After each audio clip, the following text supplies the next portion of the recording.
Hey guys, today we're going to do the Silver Surfer and Warlock Resurrection issue number one. So this is maybe a longer video because I'm going to do issue one and two. There are four issues in total. This is a mini series, and but the first issue is more like a road to what's going to happen. So let's dive in right away. I recently acquired this comics, these all four of them, because I love cosmic characters from Marvel.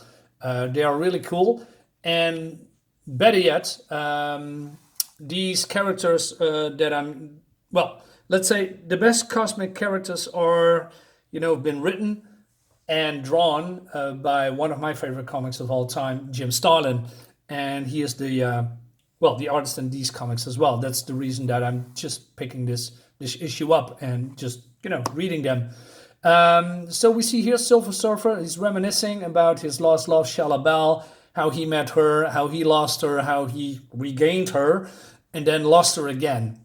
And then he well, it's more like a story. What happens that he found her in some kind of a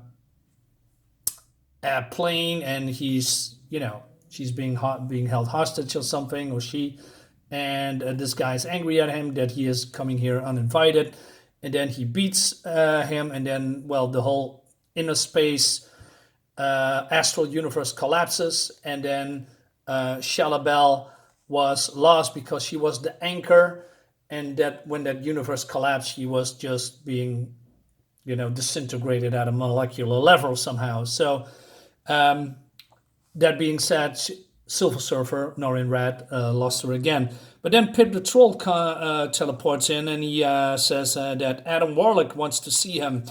Silver Surfer is not in the mood and flies away, but then he's getting, halted by Drax and Pip again. They take his board and he say, well, if you want to get the board, then come to Monster Island. And that's exactly what he's doing. So he gets his board back because that's what Pip actually wanted. So he used the ruse to get Silver Surfer's attention. And then he goes to none other than Adam Warlock. And what I'm finding great and awesome about Jim Starlin's art is that he some way always can create or draw a character so that he is looking sinister or evil or maniacal or angry, like you are seeing here. I mean, if you look at Adam Warlock, I mean, he looks like a villain, right? And he has great, facial expressions here. And Silver Surfer, again, not in the mood, and he says, hey, what do you want, and why didn't you leave me alone? And it seems that Adam wants to have his help for something. And of course, Norrin declines it. But then Adam Warlock comes with a counteroffer, and he says, I can help you with what you are seeking. And there is a price for that, of course. So what they're trying to do is resurrect Shalla-Bal. And of course, Silver Surfer doesn't trust him at all because there is something about Adam Warlock that he doesn't get. He is always speaking in riddles and in with a very sophisticated tone. And coming back to that a little, again, you can see that Jim Starlin has a lot of respect for certain characters because if you remember, if you are old enough, Silver Surfer, Adam Warlock, Galactus, even the Mighty Four speaks in a certain manner, in a certain way, like I said, very sophisticated, not with Earth's language or scan. Well, they are speaking Earth language, speaking English, but not in an earthly tone. They are always speaking like they are, how do you say, Socrates, and speaking mostly in riddles and in some kind of a using words in a certain way that I actually like, and that distinguish them. Is that how you say it? From a lot of other people, and I really like that. Although Silver Surfer doesn't trust Adam Warlock, he goes he goes along, but then Adam Warlock says, I need to get something in return. And Norrin says, what is it? I need your friendship. And why is that? It seems that he and Infinity Watch are, has many, many enemies. And he needs someone with a lot of power to help him once in a while. So, and that's, well, Surfer is agreeing with. Moving on a little bit, skipping a few pages. So we see Mr. Death, which is cool. And they are going to a planet. And there is where they perform the ritual to bring Shalla-Bal back. And how they do that, they're using the Infinity Stones, or 2 of them. They are using the Soul Gem and the Mind Gem. And they need Silver Surfer's powers to activate it, if you can, like you see here. He's shooting a microscopic beam to his jewel, and in return, Adam shoots some kind of a beam to Moondragon, and then a portal opens. And the portal is where they need to find what they are, needed to perform the ritual. But then something goes wrong. The portal is unstable, and demons coming out of the portal. And that's, well, not exactly what they want. And that brings us to the end of the first book. So I'm going to move quickly into the second book with a great, fantastic cover, by the way. Again, Jim Starlin is a superb artist. He can draw many, many, many characters all in one page. Modern Marvel can learn from that, but they won't because they suck. Besides, let's move on real quickly before I go in a rant again. Yeah. Again, great art. Jim Starlin is great with cosmic characters, but I already explained it, but I want to emphasize that a little bit more. So what's going to happen? Beautiful splash page with a lot of things going on. It reminds me a lot of the death of Captain Marvel, also drawn by Jim Starlin. I believe, Captain Marvel, the comics, and mostly the death of Captain Marvel made me a fan of Jim Starlin's art and writing style. It's just beautiful. It's gorgeous to look at. So they are battling the demons from hell. And it goes on a bit, and again, they need to close or change the rift. But to do that, Adam needs to repeat the process again, along with Moondragon and Silver Surfer. And Pip the Troll says, I'm slimed. Lovely. And while Drax and Gamora holds...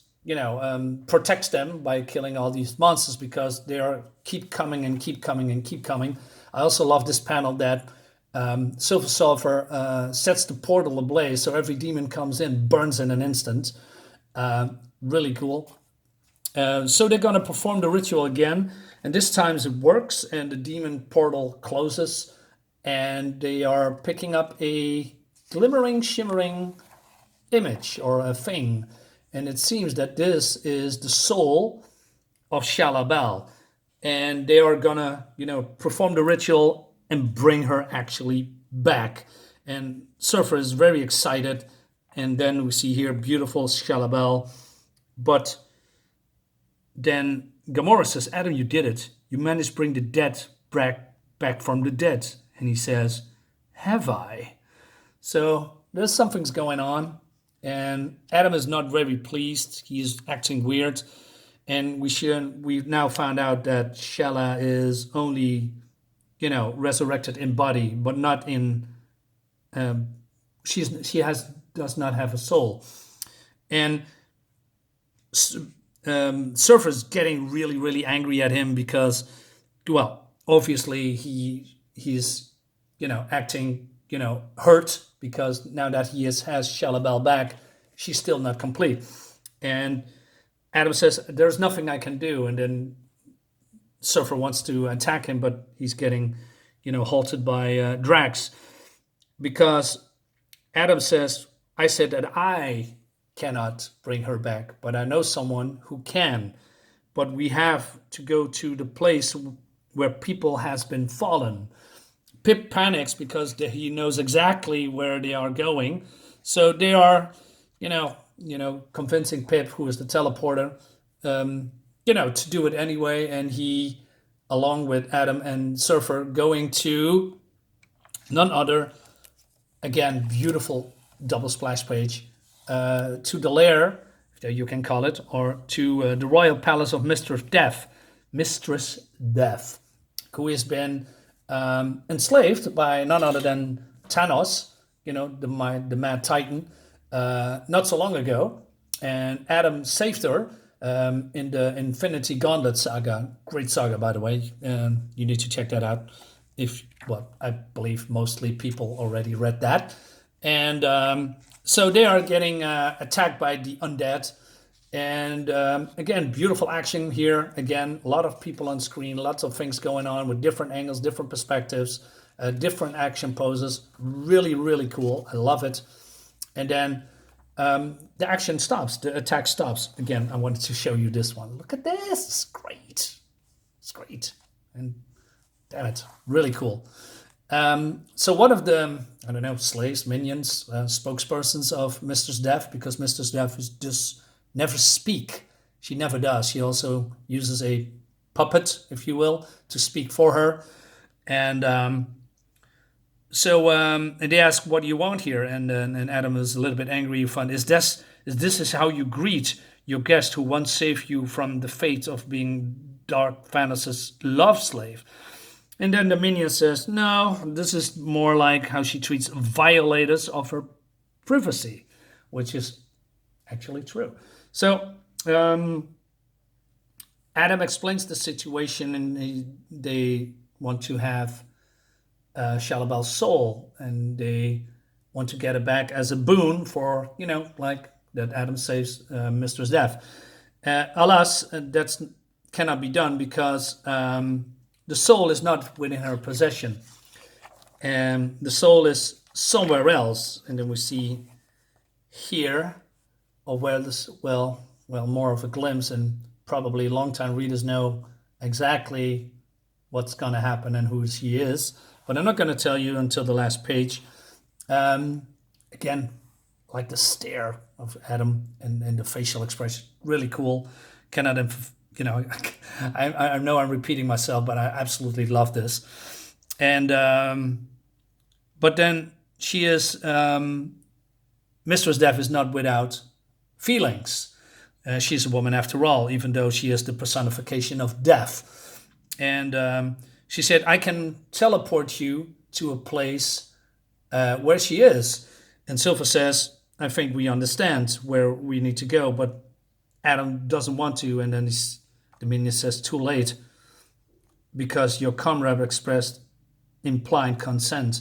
And then the last page for this comic is that they are now in Hades, in the realm of Mephisto. And we see here that he has the soul of Shalla-Bal.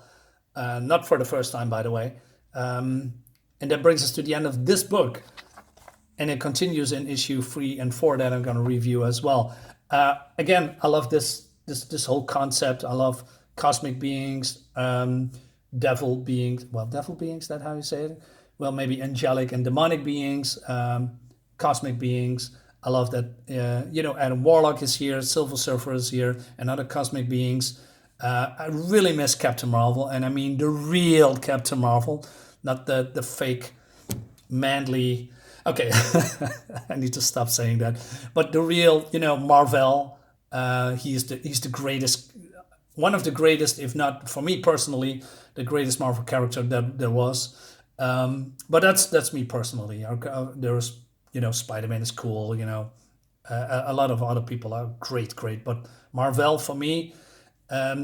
Especially since the day that he died, because he died not in a hero's battle, he died of cancer. And the Death of Captain Marvel graphic novel, if you haven't read that, grab it, pick it up digitally or physically.